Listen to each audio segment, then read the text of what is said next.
And so now do us a favor, give us the Start Talking overview for people that have never heard of it. Give a nice overview of where it is, what it does, how to use it. Go for it. Yeah. So it is basically teletherapy. So people that may not know, it's like telemedicine, but it's for behavioral health therapy. And Okay. it's referred to as teletherapy. So instead of seeing your therapist in the office, you can do it by video. Which is great. Um, Especially, right. especially right now. We're recording this August 11th, 2020, right in the middle of COVID. So right now it's really awesome, right? Yeah. And I'll have to tell you I'll have to tell you my story about COVID too, Okay. Okay. All right. at the right time. Yeah. But I interrupted you. So go ahead. Telehealth. Yep. Yeah. So it's telehealth. It can be, we use the Zoom platform, which it's funny, a few months ago before COVID, I had to explain, what it is, but basically now everyone knows that it can be used from any device, smartphone, tablet, or computer. Mm-hmm. And we contract with independent practicing therapists. Now we started in Colorado. I have 16 therapists here. Now we've expanded to California, Texas, and we're looking to go to Arizona, Oregon, and state of Washington. So if you have a therapist that you want to use, you have to use one that's in your state. Is that how that works? As ironic as it seems, the therapist the therapist has to be licensed in the state that the patient resides. Okay. Didn't know So that. if I'm licensed in Colorado as a therapist, but the patient's in California, but I'm not licensed in California, I can't do Okay. teletherapy with them. Okay. Good to know. All right. Yeah. So that's the reason why I'm recruiting from different states. It's All right. And is it an app that you download, or do you just go to the website? Go ahead. Yeah, you just go to the website. You'll see the 16 therapists there. We're actually up to 25 now, but we got to add those on. Okay. You click on their profile. They'll have a picture there and an description. You click on their profile. It has a short paragraph about their philosophy on therapy, what they specialize in, and all the EAPs or insurance companies they're credentialed with. And if you like what they have to say, then you could, there's also some have a video. Yep. You can click on our booking widget, which goes straight to their calendar, and you can book a therapy session with a therapist online without ever making a phone call. And now, do I book that session? How do I make sure the insurance pays for it? Do I have to fill out a bunch of forms? What about all that? Yeah, well, you'd want to set an appointment with a therapist that accepted your insurance or your EAP, and it shows a list of the insurance companies or EAPs they accept. I see. Okay, very good. Right. And then when I book it, does the therapist, they just bill my insurance? Is that super easy, or how does that work? Right. I'll use EAP, employee assistant programs. Okay. Usually with that, you get 5 sessions. It can vary anywhere from 3 to 12 sessions, but average is about 5 or 6. They are already pre-approved. So you just go through how many sessions you need at the end of 5 sessions. And then if you need more, you can sometimes get more, but it's all pre-approved. The therapist just clicks a button to fill out a 1-page application online and sends it electronically. So there's no paperwork to fill out or scan or email. Or Wow, fax. wow. Okay, see, now that's great. I was wondering how easy it was. So if I go to starttalking.io, I look at the therapist list, I click on the person I want, I book a meeting. That's it. And then they do the paperwork. Wow. Yep. And there's no plain phone tag trying to say, oh, I'd like to make an appointment with you. And the therapist calls back and says, oh, I'm booked. How about Friday? No, I can't do Friday. That kind of stuff. So, and I'm a baby boomer. And so my generation, they still want to do phone calls or whatever, but the millennials, they do not want to use their phone, and they want a simple process of doing it all online. Yep. And that's why some of my older therapists, I have to tell them, it's like, listen, you have to accommodate, the current generation. The millennials, as of this year, are the largest working force. It used to be the baby boomers, my generation. It's no longer the case. Mm-hmm. So whether you think it's right or wrong, you still, you need to accommodate what the millennials want to do. And when I book the meeting, is it always video Zoom, or can I just do it on the phone if I want? You could call. There is a number you could call if you want. I mean, to do the video session. The therapy session. Yeah. If I'm booking a session, is it always it's only video. It's only video. Okay, which Yeah, it probably because it probably should be because it's supposed to replace the fact that you were going to see them in person anyway. Plus, right. the therapist got to see your facial expressions and all that, right? Well, here's the deal. The therapists are seeing patients now in the office, a few exceptions. But who Okay. wants to do therapy with like this, Yeah, with a mask yeah, covering their face? yeah. Seriously, seriously. And Yeah, yeah, one of my therapists said, "Yeah, one of my patients was crying, but I couldn't tell because I couldn't see behind his mask." yeah, yeah. That's a killer. I'd rather. I'm sure the patients would rather do it through Zoom anyway. So okay. Wow, very good. Good news is Yep. you were an early Zoom user, way before everybody else was doing it. I was Zoom before Zoom was cool. That's great. I love Yeah. it. And Okay. one thing I want to share with you is that we found out through a pilot program we did with an EAP that there's a 30% less cancellation rate or no show rate with online therapy. Wow, I bet the therapists love that. How do you Yeah. and now are the therapists contractors? Are they partners? Are they employees? How do you have what's the business model? Take me through Yeah. the So the business business model. models, they're all 1099s. They're all Okay. independent contractors. In other words, they Okay. have their own private practice. They Okay. have their physical office location, which before COVID, we would offer, not everyone's a candidate for teletherapy. For teletherapy, it's more for mild to moderate mental health issues. Oh, I see. So if someone has a severe mental health issue, they probably need to be seen in person. Okay. So our first tier of therapy would be do video therapy, but they're not a candidate. We did have the option. The secondary therapy would be to do in office. So, Okay. um, and we give them a video platform, HIPAA compliant encrypted video platform, Zoom. Okay. We give them access to a software management program called Simple Practice. Okay. We give that to them free. And then we have the booking widget on there. We can do videos for them if they want. We put their profile on the website. We do all the digital marketing and social media. And in return, we take an administration fee for each from each hourly rate. Okay. So let me pause right there. So if I had my own practice, right? I'm a psychiatrist, whatever. I got my own practice. I've had it for years. I can also partner with Smart Talking and I can get additional clients from there because a client may click on Start Talking, they'll look through the list, they may pick me as their therapist, and then I get additional clients. So it's a way for them to increase revenue through this Right. additional platform. Okay. You hit the nail on the head. I tell them, I said, let me fill the hours that you're not currently getting revenue in. Yeah, great. Okay, very good. Right. And then they just give you a cut, basically, an administration Yeah, fee. and they don't pay anything until they make money. I mean, Boy, it's I'm not like I'm yeah, asking for an right. upfront fee or an initial startup Mhm. fee or anything like that. Do they push current clients to the platform? We allow them to use the Zoom video platform for their own clients if they want to. Okay, so if I had 20 clients, I sign up with you to get new business, I can move my current clients onto the platform too. Yep. Wow, why wouldn't you do that? Thank you. Because here's uh, the conversation. This brings me to my point. So I've been talking to therapists for 4 years okay. about doing teletherapy before COVID. All right. I said, listen, millennials, this is how they prefer to do therapy. You know, there's a 30% less cancellation rate. It will set you up with everything. Yeah, And why all would these therapists were like, oh, it's just a fad. It'll never take off. It's not as effective and da da da. Then COVID happened. And all of a sudden, these people I've been talking to for 4 years begging, they say, hey, Mark, I'm ready to do that teletherapy thing. And can you have me set up by noon today? I bet I'm you like, are. really? I've been talking to you for 4 years now. You need to be set up by noon today.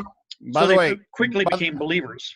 by the way, I know I told you the administration fee was X, but now it's Y, just so you know. Yeah, that's right. uh, So, yeah, very so good. it paid to be early. And I read a book about if it doesn't seem right or if you seem too early, you're at the right pace. If it doesn't seem like you're early or whatever, you're probably too late in the story doing a startup.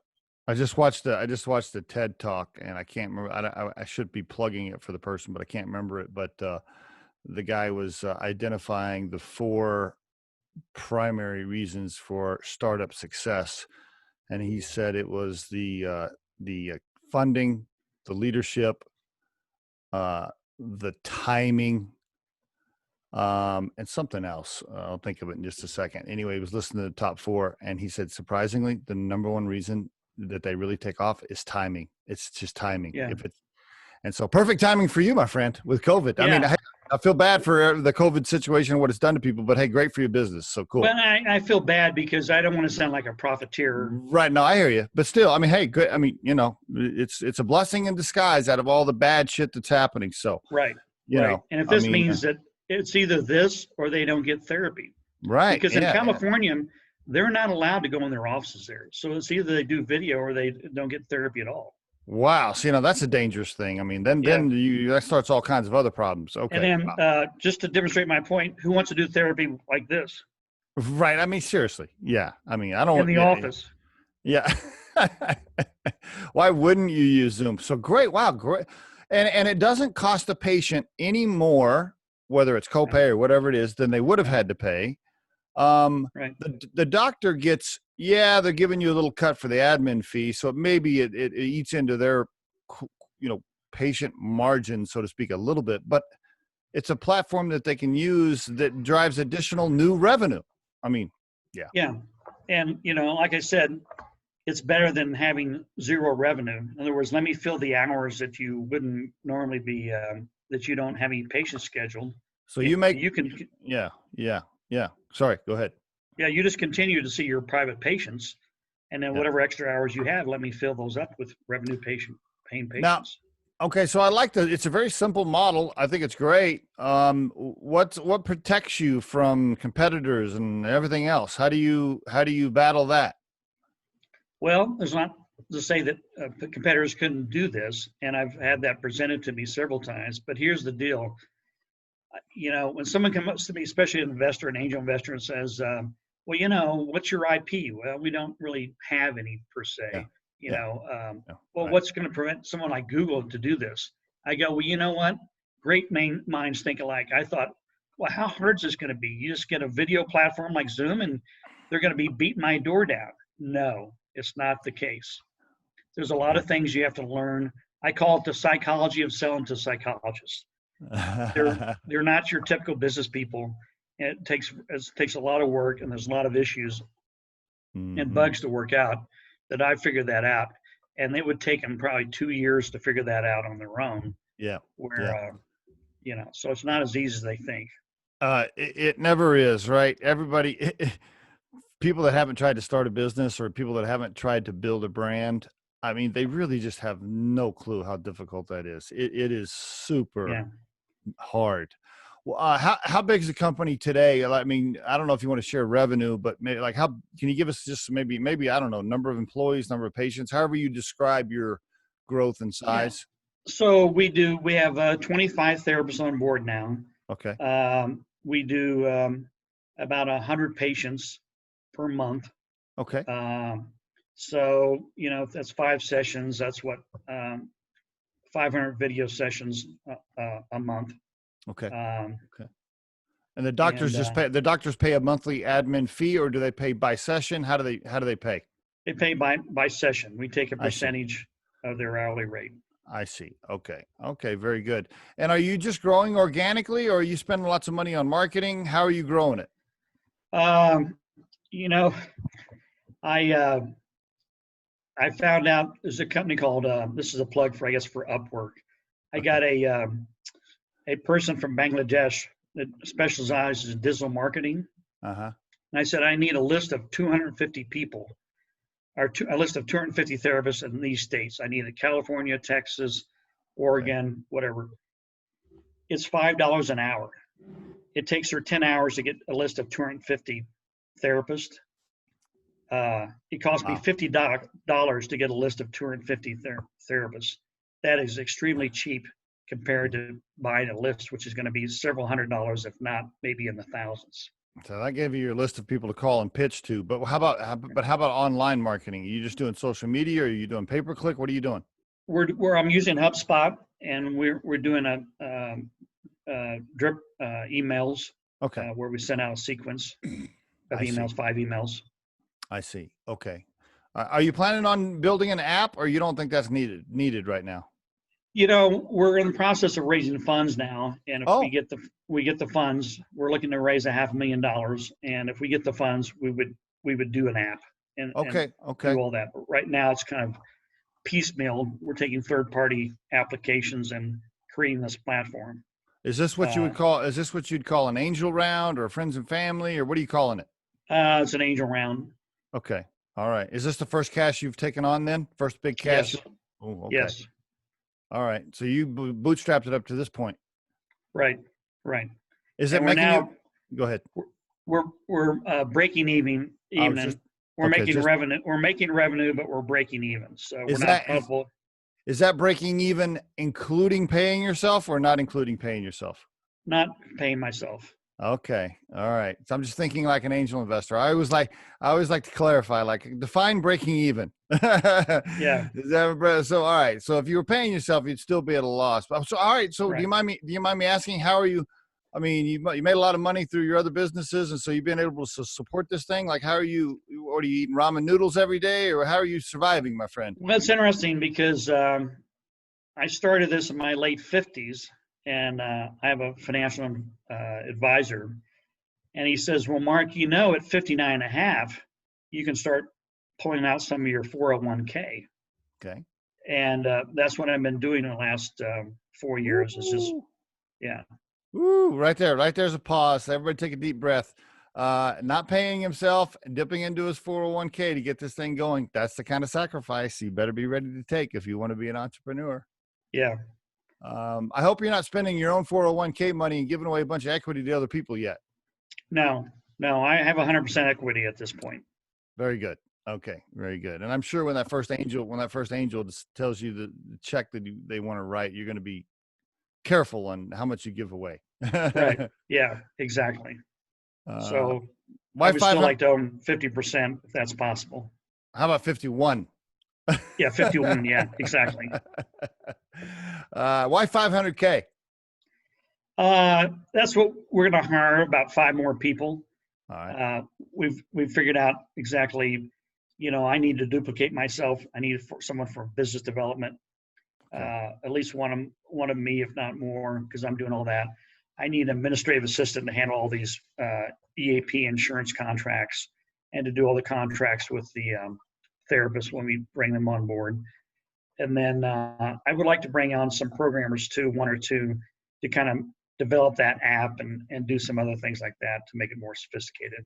Have you thought about getting creative with some software developers and giving them a piece of the action on equity to get them to build some stuff for free? Uh, that's a possibility. Yeah. Okay. All right. Angel investors, I always watch them. Their eyebrows kind of raise anytime you're trying to raise cash just for payroll. That's tough. Yeah. Yeah. It can And be we'll done do though. more social media marketing and stuff like that too. We'll Mhm. put more money into that so we can recruit more therapists. Okay. By the way, have you thought about going to some of your therapists and saying, "Hey, why don't you guys be partners? And I'm looking to do a cash raise," and hit your therapist and see if they want to invest.